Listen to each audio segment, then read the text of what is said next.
So, maybe you've noticed the price of Blanton's going up. Maybe you heard about Elon Musk buying Twitter, and you hope that he buys Buffalo Trace and makes it affordable again.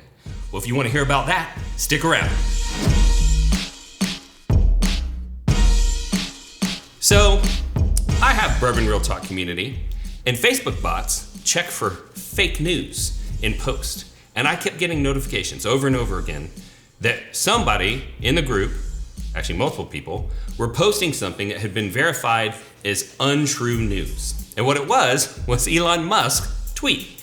So obviously Elon Musk buying Twitter, trying to protect free speech or whatever. Don't want to get into that. But that has resulted in a bunch of memes that have been created where the concept is he's buying some other business to try and fix some other problem.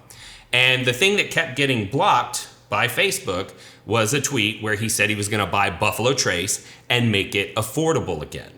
And that got me to thinking, people don't know where the price of whiskey comes from, and they have no idea that if Elon Musk bought Buffalo Trace, there isn't a damn thing he can do about the price that you pay for it. So we're going to talk about that today. So first off, let's talk about where the price of a bottle of whiskey comes from. So I wrote up a list.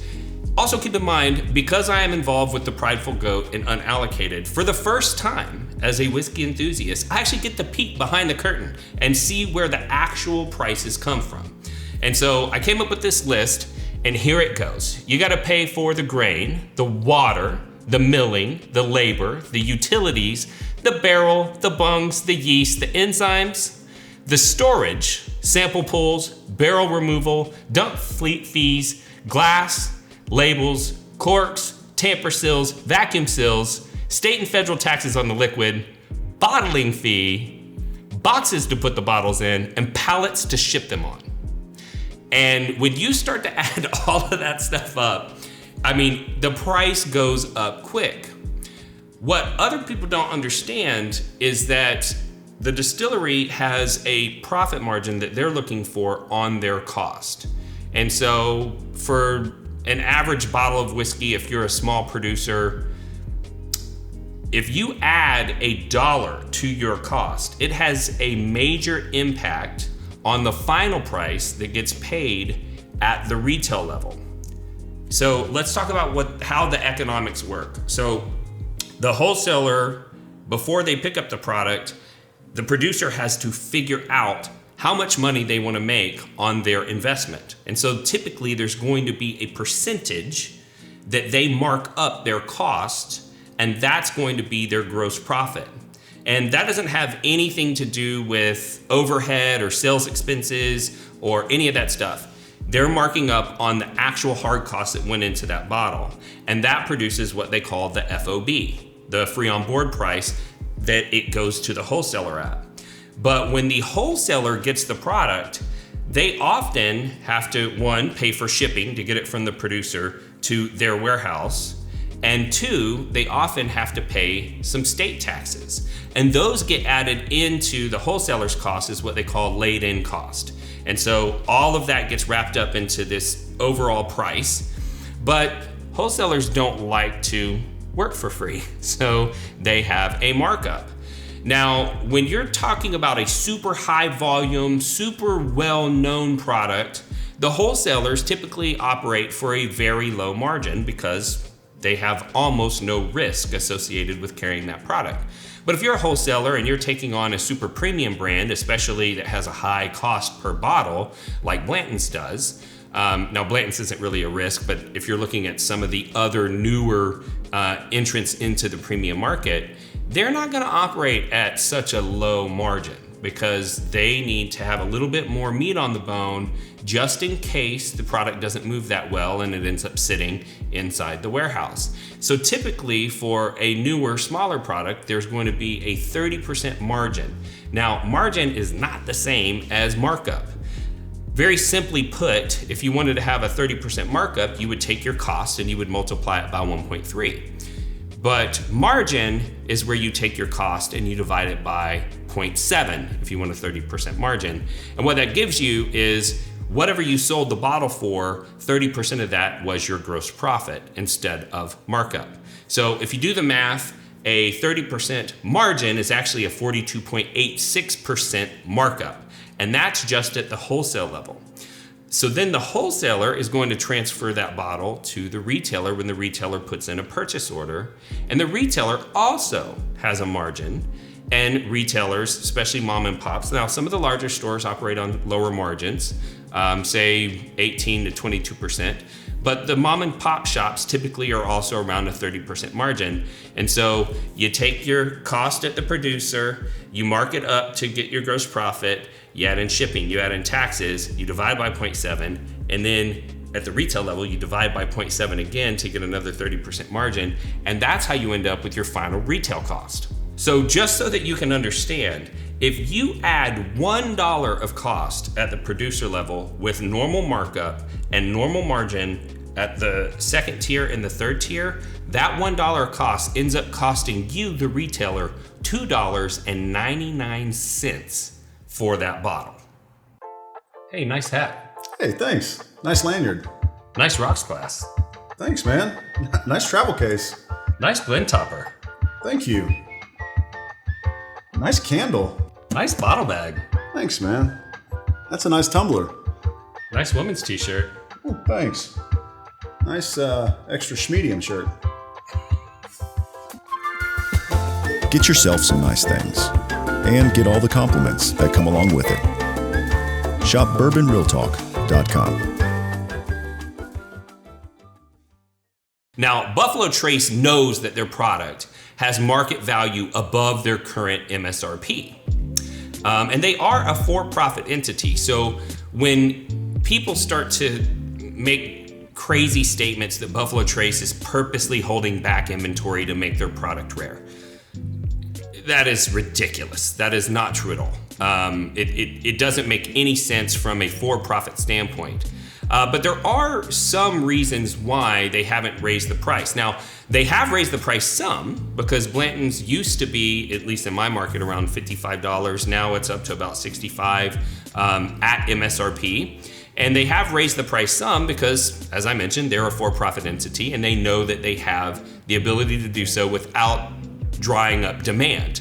But they haven't raised it as much as they could have to knock out the secondary market.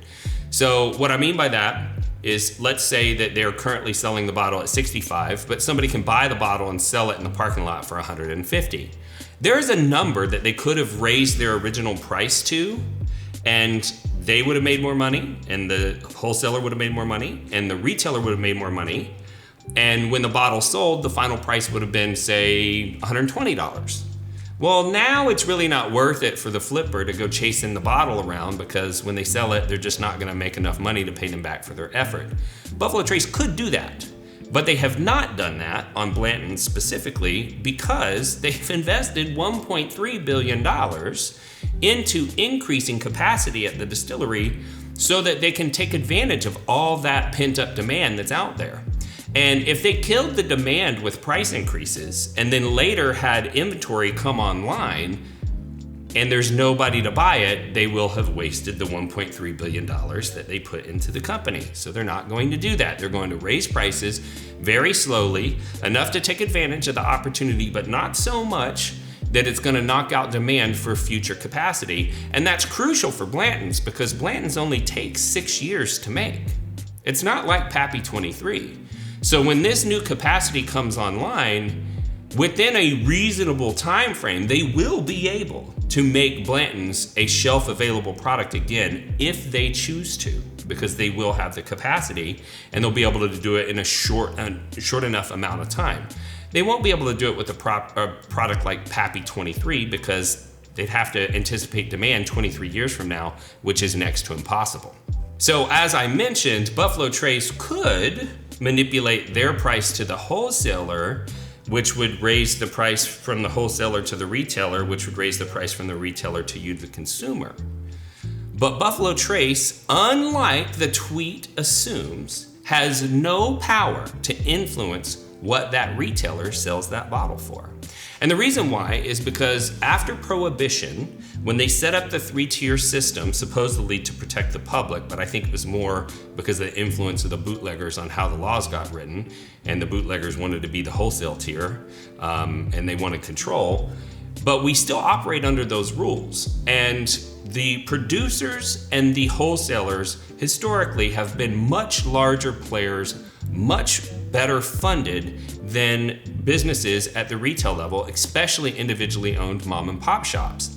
And the government wanted to protect them from the big bad wholesalers and producers putting downward pricing pressure on their prices. And they made a rule that a producer cannot attempt to influence the price that a retailer sells the product for. But when you read the rules, it was really to protect them from downward pressure. It wasn't to protect them from what's happening right now, which is a producer has made the executive decision to keep their prices below actual market value so that consumers don't get the impression that the product is too expensive and kill demand for when the new capacity comes online. But when that bottle gets passed through to the 3rd tier, if that retailer wants to raise the price, which many are, so some of you who are complaining about Blanton's prices are not seeing the price that it was intended to be sold at. You're seeing an inflated price that got inflated at the 3rd tier, which nobody can influence because of this law that's meant to keep them from lowering prices. So it's kind of a messed up situation because the retailer can decide, oh, well, if this bottle's trading on the secondary for $150, I'll just sell it for $150. The downside to that is the average consumer that just walks in there and sees a bottle for $150 thinks that that's how much Blanton's cost, and that reduces their desire to buy it in the future. So when this new capacity comes online, that retailer would have injured the producer. So in conclusion, even if the great Elon Musk were to buy Buffalo Trace, there is absolutely nothing he could do to keep the retail stores from inflating the price the way that you're seeing it. And if he were to buy it, he wouldn't be able to lower the price from where it is right now because they're trying to keep the price below market value as it sits for future demand. So if this is your first time to watch the show, I'd like to thank you for the view and also give you a little bit of information about our show philosophy. So we at Bourbon Real Talk are about bringing people together around spirits. And that's important for me because I lost a loved one to suicide. And going through that process, it made me realize that there are people all around us that we may not realize are feeling alone and unloved. And trying to find a way to help people feel more connected and know that they're not alone and know that they are loved, I stumbled across whiskey and I saw the connective power of whiskey and I decided I wanted to leverage that. I wanted to help you get connected to whiskey so that whiskey would do the rest of the job and get you connected to others so that you would know that you did have a place, that you were loved. And that also inspired me to start Bourbon Real Talk Community, where we are very accepting of people of all different experience levels. And we've got experts in there helping newer people. We've got newer people in there inspiring episodes like this by asking the right questions. And it's just this beautiful, environment for people who are looking to connect and love spirits. I also have observed, though, in being involved in social media, that there are trolls out there that try and ruin everybody's good time. And they say hateful things to people that they don't even know online.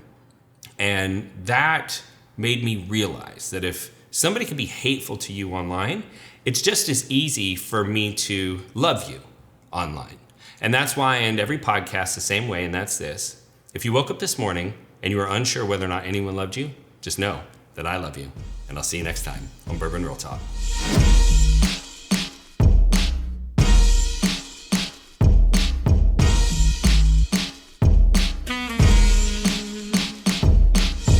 A whiskey troll is a person who seeks negative attention and uses contrarian attitudes to derail civil discussion in online forums. They communicate in ways they never would face-to-face because they're keyboard warriors. Their only goal is to make other people feel inferior. Hey guys, I'm new here. I just got my first Blantons. And trust me, you probably paid way too much. I don't care much about the Blantons, but nice. There's no way that she didn't buy that at secondary. idiot. Oh, I know how you got that bottle. So, are you sick and tired of the whiskey trolls ruining your fun online? Well, that's why we started Bourbon Real Talk Community. Congratulations. Let me know what you think when you open it up. Hey, welcome to the group. Let me send you over a sample of Blanton's Gold and Straight from the Barrel. See how you like those. I remember back to my first bottle of Blantons. It was the birthday to my son, and we enjoy it every year on his birthday. Congrats. So if you're looking to connect with some people online who aren't, head over to facebook.com and join Bourbon Real Talk Community today.